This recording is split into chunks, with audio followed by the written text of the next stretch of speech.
Hi friends, எல்லாருக்கும் வணக்கம். Welcome to my channel. எல்லாரும் எப்படி இருக்கீங்க? நல்லா இருக்கீங்களா? இன்னைக்கு வீடியோல நம்ம மீன் சட்னி எப்படி ரொம்ப ஈஸியாக செய்கிறதுனோ மீனை நம்ம எப்படி முள்ளை ரொம்ப ஈஸியாக ரிமூவ் பண்ணுறதுன்னு சொல்லியும் பார்க்கலாம். இதை குழந்தைங்களுக்கு கொடுக்கலாம். ரொம்பவே ஹெல்த்தியானது. அதோட ரொம்ப ஈஸியாகவும் செஞ்சிடலாம். அதுக்கு முன்னாடி நம்மளோட இந்த சேனல் நீங்கள் இப்போ தான் ஃபஸ்ட் டைம் பார்க்குறீங்கன்னா மறக்காமல் சப்ஸ்கிரைப் பண்ணிக்கோங்க. அதோட பக்கத்தில் இருக்க பெல் பட்டனை ப்ரெஸ் பண்ணிக்கோங்க. இதனால் புதுசாக எப்போ வீடியோஸ் அப்லோட் பண்ணாலும் உடனே உங்களுக்கு ஒரு நோட்டிஃபிகேஷன் வந்துடும். எல்லா வீடியோஸும் நீங்கள் மிஸ் பண்ணாமல் பார்க்கலாம். இப்போ வாங்க வீடியோக்குள்ளே போகலாம். முதல்ல ஒரு மிக்ஸி ஜாரில் ஒரு 4 பல்லு பூண்டு, ஒரு சின்ன துண்டு இஞ்சி சேர்த்துக்கலாம். அதுக்கப்புறம் இங்கே பார்த்தீங்கன்னா 2 ஸ்பூன் கடுகு, 2 காஞ்ச மிளகாய் தண்ணியில் போட்டு ஊற வச்சுருந்தேன். இந்த பக்கம் 1 ஸ்பூன் சீரகம், அதையும் தண்ணியில் போட்டு ஊற வச்சுருந்தேன். அதையும் இதோட சேர்த்துடலாம். ஒரு அரை மணி நேரம் முன்னாடி தாங்க நான் இதை ஊற வச்சுருந்தேன். இப்போ இதை நல்லா ஃபைன் பேஸ்ட்டாக அரைக்க போகிறோம். கொஞ்சமாக மஞ்சத்தூள் சேர்த்து உப்பு சேர்த்து நம்ம அரைச்சிக்கலாம்.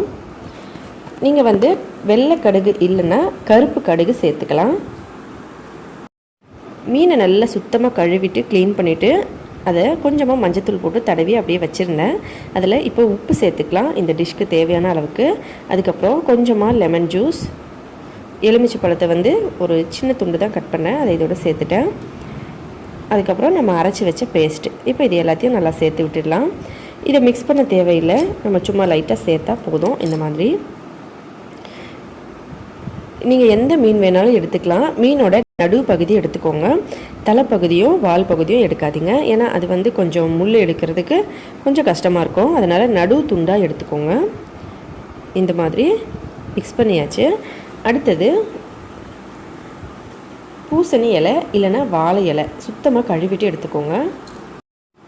நான் நல்லா சுத்தமாக கழுவிருக்கேன். மண்ணாக இருக்கும் பூசணி இலை, அதனால் நல்லா 2-3 தடவை கழுவிக்கோங்க. இல்லை வாழை இலை எடுத்திங்கனாலும் ஒரு தடவை கழுவிட்டு அதுக்கப்புறமா நீங்கள் யூஸ் பண்ணணும். இந்த மாதிரி ஒரு 3 பூசணி இலையை மேலே மேலே வச்சு நான் அதுக்குள்ளே நம்ம இந்த மீன் அதுக்கப்புறம் மிக்சிங் எல்லாத்தையும் சேர்த்து வைக்க போகிறோம். அதனால் இந்த மாதிரி ஒரு 3 இலை சேர்த்துருக்கேன். நீங்கள் நிறைய ஃபிஷ் வச்சுருந்தீங்கன்னா ஒரு 10 இலை கூட எடுத்து செஞ்சுக்கலாம். பூசணி இலை நம்ம அப்படியே சாப்பிடலாம். நம்ம வேக வச்சு கூட உடம்புக்கு ரொம்ப நல்லது. அதை வச்சு நிறைய டிஃப்ரெண்ட்டான டிஷ்ஷஸ் கூட இருக்குது. உங்களுக்கு தெரிஞ்சுக்கணுன்னா கமெண்ட்டில் சொல்லுங்கள், கண்டிப்பாக அப்லோட் பண்ணுறோம். இந்த மாதிரி நம்ம மசாலாவோடு சேர்த்து ஃபிஷ்ஷை உள்ளே வச்சு இதை நம்ம இப்போ மூடிக்கலாம். எல்லா பக்கமும் நல்லா கவர் பண்ணிடலாம். இந்த மாதிரி நம்ம ரொம்ப ட்ரெடிஷ்னலான ரெசிபீஸ்லாம் பார்த்திங்கன்னா பழைய காலத்தில் ரொம்ப ஹெல்த்தியான ஃபுட்லாம் செஞ்சு சாப்பிட்றதுனால உடம்பு எப்போவுமே நல்லா ஹெல்த்தியாக இருக்கும்.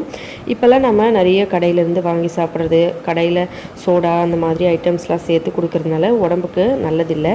இது நம்ம ஹெல்த்தியான ரெசிபீஸ் வீட்லேயே செஞ்சு சாப்பிட்றது ரொம்ப ரொம்ப ஹெல்த்தி.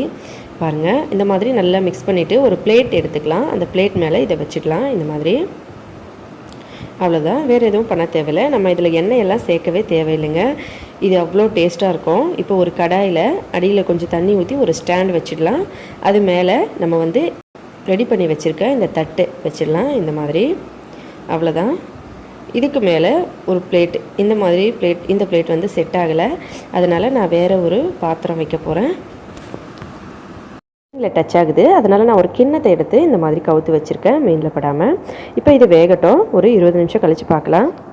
ஃபுல்லாக ஸ்லோ ஃப்ளேமில் வச்சு நான் இதை 20 நிமிஷம் வேக வச்சுருக்கேன். இப்போ ஓப்பன் பண்ணி பார்க்கலாம். பாருங்கள், எவ்வளோ சூப்பராக இருக்குது. நல்லா கமகமன்னு வாசனை வந்துருச்சு. இப்போ இது நல்லா வெந்துருச்சு. இருந்தாலும் நான் உங்களுக்கு செக் பண்ணி காட்டுறேன் இது வெந்துருச்சான்னு சொல்லி. இந்த இலையை இந்த மாதிரி இப்போ எடுத்துடலாம். எடுத்துட்டு பாருங்கள் எவ்வளோ சூப்பராக இது உள்ளுக்குள்ளே வெந்திருக்கு. இப்போ நம்ம இந்த இலையெல்லாம் ரிமூவ் பண்ணிவிட்டு வெறும் மீனும் மசாலாவும் மட்டும் ஒரு பிளேட்டில் எடுத்து வச்சுக்கலாம். ஆறின பிறகு இப்போ நம்ம எடுத்து வச்சது நல்லா ஆறிடுச்சு, லைட்டாக சூடாக இருக்குது.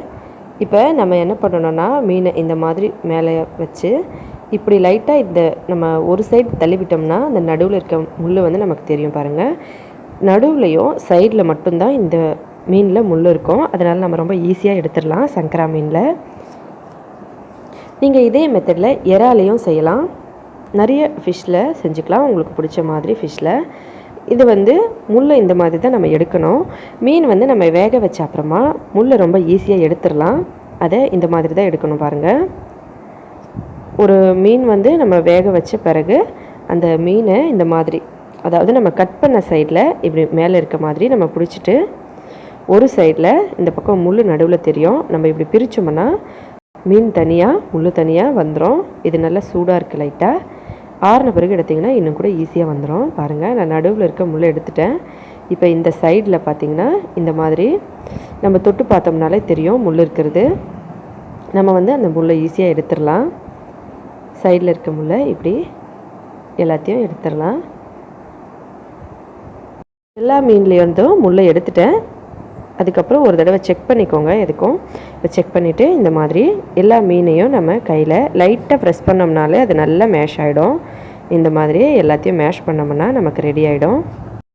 மீன் சட்னி ரெடி. சின்ன குழந்தைங்கள்லேருந்து பெரியவங்க வரைக்கும் எல்லாருமே விரும்பி சாப்பிடுவாங்க. அதோட ரொம்ப ஹெல்த்தி. நம்ம எந்த மசாலா சேர்க்கல, எண்ணெய் சேர்க்கல, ரொம்ப ரொம்ப ஹெல்த்தியாக அதோட மீனையும் ரொம்ப ஈஸியாக முள் எடுத்துட்டோம். இப்போ நான் இதை டேஸ்ட் பண்ணி பார்க்குறேன். ரொம்ப சூப்பராக இருக்குது. இது வந்து எங்கள் ஹஸ்பண்ட் வந்து சொல்லியிருந்தாங்க, அவரோட சின்ன வயசில் அவரோட பாட்டி அம்மா அவங்கெல்லாம் இந்த மாதிரி செஞ்சு கொடுப்பாங்களாம். ரொம்பவே டேஸ்டியாக இருக்கும். கிராமத்தில் அந்த ஒரு டிஃப்ரெண்ட்டான மண் வாசனையில் செய்யும்போது அடுப்பில் வச்சு ரொம்ப டிஃப்ரெண்ட்டான டேஸ்ட்டில் சூப்பராக இருந்ததான் எங்கள் ஹஸ்பண்ட் சொல்லுவார். அவருக்கு ரொம்ப பிடிக்கும் இது. நான் இன்றைக்கி அவருக்காக செஞ்சுருக்கேன். அதோட எங்கள் பசங்களுக்காகவும். அவ்வளோதாங்க. இதை நானே 2 தடவை சாப்பிட்டேன். இதுக்கு மேலே சாப்பிட்டா இது காலி ஆகிடும். நான் இதை அப்படியே வச்சுட்டு எங்கள் ஹஸ்பண்டுக்கும் குழந்தைக்கும் கொடுக்க போகிறேன். இப்போ அடுத்த வீடியோவில் நம்ம பார்க்கலாம். இந்த வீடியோ பிடிச்சிருந்தா இந்த மாதிரி டிஃப்ரெண்ட்டான ஃபுட்லாம் செஞ்சோம்னா வீட்டில் எல்லாருக்குமே ரொம்ப பிடிக்கும். இது பழைய காலத்து டிஷ்ஷுனால எல்லாருமே ரொம்ப விரும்பி சாப்பிடுவாங்க. கண்டிப்பாக ட்ரை பண்ணி பாருங்கள். இந்த வீடியோ பிடிச்சிருந்தா லைக் பண்ணுங்கள், ஷேர் பண்ணுங்கள், மறக்காமல் சப்ஸ்கிரைப் பண்ணிக்கோங்க. மேலும் இதே போல் இன்னும் பல வீடியோஸ் பார்க்குறதுக்காக ஹெல்த்தியாக சாப்பிட்டு சந்தோஷமாக இருங்க. நன்றி, வணக்கம்.